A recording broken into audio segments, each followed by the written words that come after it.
वही कातिल वही शाहिद वही मुंसिफ ठहरे, वही कातिल वही शाहिद वही मुंसिफ ठहरे, अकरबा मेरे करें कत्ल का दावा किस पर। सलाम, नमस्ते, सत श्री अकाल। मैं हूं आपके साथ हर्षिता और आप देख रहे हैं टाइम्स मेल। इस वक्त हमारे देश में हादसों का ऐसा दौर चल रहा है जिसके लिए कोई भी जिम्मेदार नहीं है।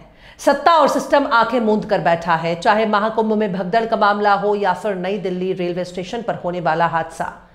हर हादसे के पीछे एक ही कहानी है जो बाद में सामने आती है, पर इस हादसे के बाद ना तो हमारे परम प्रतापी प्रधानमंत्री के प्रचार तंत्र पर कोई असर पड़ता है और ना ही रेल मंत्री की सेहत पर कोई असर पड़ने वाला है। हमारे देश के प्रधानमंत्री को इन हादसों से कोई फर्क नहीं पड़ता और ना ही उनके नाकारा रेल मंत्री को कोई फर्क पड़ता है। रेल मंत्री पहले से ही रील बनाने में मस्त हैं और आगे भी रील बनाकर मस्त रहेंगे। हमारे देश के नाकारा रेल मंत्री को ना तो इस्तीफा देना पड़ा, ना ही कोई इनसे इस्तीफा लेने वाला है। जांच कमेटी बनाने और हादसे पर अफसोस जताने के अलावा सरकार के पास कोई दूसरा रास्ता नहीं है। महाकुंभ आज चल रहा है, कल को खत्म हो जाएगा, फिर 12 साल के बाद ही महाकुंभ आएगा।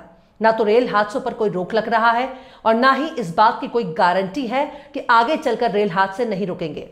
सच कहा जाए तो जनता की जान की कोई कीमत नहीं है। सरकार की नजर में जनता सिर्फ एक नंबर बन चुकी है, जिसे धर्म और आस्था के नाम पर भेड़ बकरियों की तरह से कहीं भी हाँक दिया जाता है। तमाम रेलवे स्टेशनों पर हाल देख लीजिए। सोशल मीडिया पर इतना तो नजर आ रहा है कि जनता शीशे तोड़ रही है, बांस से दरवाजा खोल रही है, पर यह भी गौर करिए कि वहां कौन सा रेलवे पुलिस मौजूद है। वहां पर कोई भी रेलवे स्टाफ मौजूद नहीं है जो ट्रेन रुकने के बाद दरवाजे को भीतर से खुलवा सके। ये समस्या सिर्फ महाकुंभ तक सीमित नहीं है, बल्कि साल के 12 महीने आपको इस तरह की दिक्कतों का सामना करना पड़ेगा। आधी रात को अगर प्लेटफॉर्म पर ट्रेन खड़ी होती है तो भीतर से दरवाजा बंद होता है, कोई भी गेट खोलने को तैयार नहीं होता। लेकिन जब आस्था की डुबकी लगाने के लिए ट्रेन में खचाखच भीड़ नजर आ रही हो तो सरकार को क्यों नहीं पता चलता कि इस तरह से कोई भी बड़ा हादसा हो सकता है। सरकार के पास खुफिया सिस्टम मौजूद है, सीसीटीवी से स्टेशन के कोने की मॉनिटरिंग की जाती है, पर इन सारे तामझाम से हादसे को टाला नहीं जा सकता। जनता आस्था के नाम पर पूरी तरह से अंधी हो चुकी है। वो किसी भी हाल में डुबकी लगाने के लिए दौड़ रही है। उत्तर भारत में कोने कोने पर हर कोई महाकुंभ में डुबकी लगाने के लिए बेचैन है। महाकुंभ में डुबकी लगाना इस वक्त आस्था का ऐसा सवाल बन गया है कि अगर किसी ने डुबकी नहीं लगाई तो समझ लो उनका जन्म लेना ही बेकार है। इसलिए जहां देखो वहां से डुबकी लगाने के लिए भीड़ पहुंच रही है, लेकिन हादसे से लोगों के भीड़ पर कोई फर्क नहीं पड़ रहा। इस वक्त हादसे पर आस्था भारी पड़ रही है, पर सत्ता और सिस्टम पर उठने वाले भारी भरकम सवालों का जवाब कौन देगा। लेकिन एक सवाल हर किसी के जहन में उठ रहा है कि महाकुंभ तो हर 12 साल पर आता है, फिर इतनी भीड़ और हादसे पहले क्यों नहीं हुए, सारे हादसे अभी क्यों हो रहे हैं। तो इसका सीधा सा जवाब है गोदी मीडिया और बीजेपी का प्रचार तंत्र।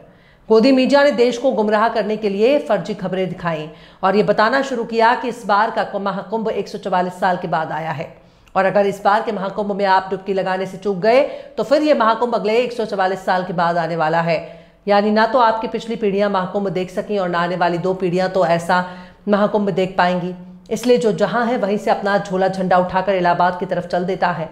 गोदी मीडिया की फर्जी खबरों को बीजेपी की मदद से खूब फैलाया जा रहा है। शायद इसी वजह से हर कोई प्रयागराज की तरफ दौड़ रहा है। इलाहाबाद वालों को भी मालूम नहीं है कि उनके यहाँ हर 12 साल पर मनाया जाने वाला महाकुंभ 144 साल के बाद आया है।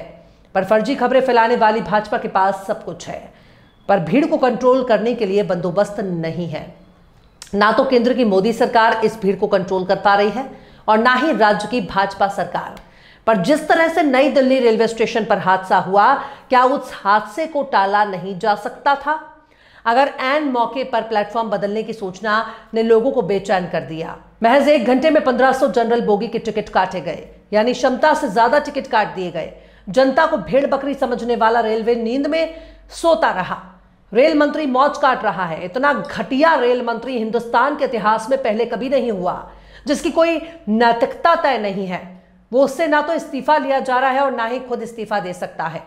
अब तक तो सिर्फ प्लेटफॉर्म और फुटओवर ब्रिज पर हादसे की बात हो रही थी, लेकिन ट्रेन की पटरी पर गिरने वालों की कोई गिनती ही नहीं हो रही थी। रेलवे ने मीडिया को उसका काम करने से रोका, पर एलएनजेपी अस्पताल में भर्ती लोगों के परिजनों ने रेलवे की सारी पोल पट्टी खोलनी शुरू कर दी। न्यूज 18 हिंदी ने रोहतक के रहने वाले अंकित से बात की, जो अपनी मां और बहन के साथ इलाहाबाद महाकुंभ में नहाने के लिए जा रहे थे। वो बताते हैं कि ट्रेन प्लेटफॉर्म नंबर 12 पर आने वाली थी, लेकिन अचानक प्लेटफॉर्म को चेंज कर दिया और अनाउंसमेंट में प्लेटफॉर्म नंबर 16 पर ट्रेन आने की जानकारी दी गई, जिसके बाद ट्रेन का इंतजार कर लोगों ने ट्रेन पकड़ने के चक्कर में दौड़ने लगे और अचानक भगदड़ मच गई।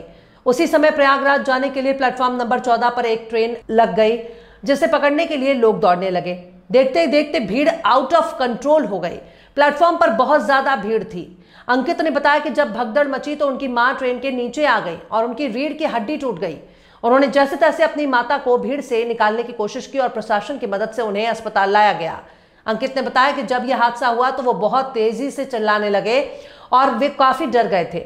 वो जैसे तैसे अपनी बहन और मम्मी को संभालते हुए स्टेशन के बाहर लेकर गए और तब उन्होंने देखा कि बहुत सारी डेड बॉडी पड़ी हुई है। अंकित ने अपनी माता की हालत को देखकर रोते हुए जल्दी जल्दी अस्पताल में एडमिट करवाया।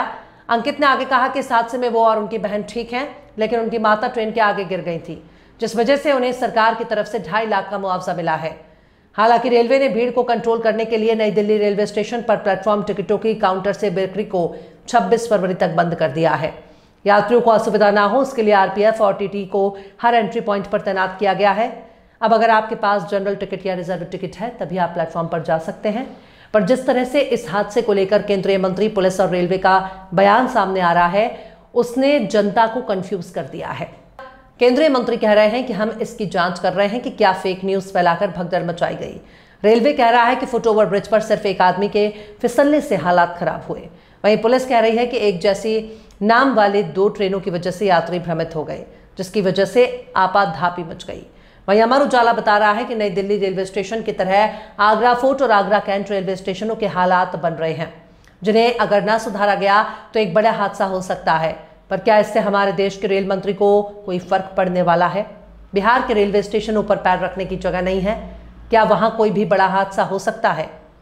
ट्रेन का दरवाजा भीतर से बंद होने और ट्रेन के शीशे तोड़ने की घटनाएं भी बिहार से ही सामने आ रही हैं, जो शुभ संकेत नहीं दे रहे हैं और वहां भी कोई बड़ा हादसा हो सकता है।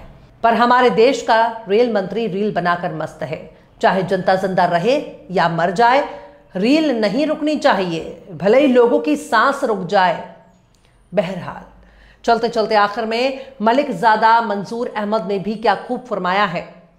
देखोगे तो हर मोड़ पे मिल जाएंगी लाशें, देखोगे तो हर मोड़ पे मिल जाएंगी लाशें, ढूंढोगे तो इस शहर में कातिल ना मिलेगा। फिलहाल इस खबर में बस इतना ही। इस खबर को आप हमारे साथी शम्स तबरेज की कलम से सुन रहे थे। आपको कैसा लगा कमेंट बॉक्स में आप जरूर बताइएगा। वीडियो पसंद आए तो लाइक करें। हमारे यूट्यूब के वीडियो लिंक को फेसबुक, ट्विटर, व्हाट्सएप पर अपने रिश्तेदार, यार, दोस्तों को भी शेयर करें। और बेबाक, निष्पक्ष, स्वतंत्र पत्रकारिता को सपोर्ट करने के लिए आप हमारे चैनल टाइम्स मेल को जरूर से सब्सक्राइब करें। और हाँ, बेल आइकन की घंटी वाली बटन आप जरूर से दबा दें ताकि आपको हमारे आने वाले नए वीडियो की नोटिफिकेशन फौरन ही मिल जाए। फिर मिलते हैं किसी और वीडियो में एक नई खबर के साथ। हर्षिता मिश्रा को दीजिए इजाजत। जय हिंद। अगर अभी तक आपने हमारे चैनल टाइम्स मेल को सब्सक्राइब नहीं किया है तो जल्दी से सब्सक्राइब कर दें और बेल आइकन भी प्रेस कर दें।